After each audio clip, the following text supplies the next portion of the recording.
Bilaspur Raipur bypass मार्ग radiance hospital के सामने वार्ड क्रमांक 24 में भूखंडों पर अवैध प्लाटिंग की मंशा से मार्ग संरचना तैयार किया जा रहा था। इसे टीम ने मूल स्वरूप में बदलने की कार्रवाई की और मौके पर निर्मित मुर्रुम रास्ते को हटाया गया।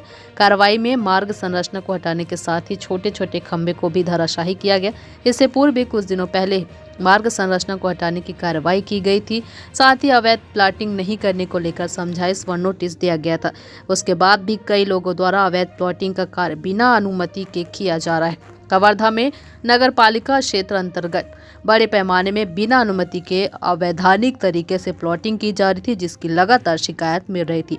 अवैध प्लॉटिंग के विरुद्ध आगे भी लगातार कार्रवाई जारी रहेगी। इस कार्रवाई में राजस्व विभाग से तहसीलदार मोरध्वज स्वाहू, उप अभियंता वीरेंद्र नवघर सहित अधिकारी कर्मचारी उपस्थित रहे। कवर्धा से डॉक्टर मिर्जा की रिपोर्ट।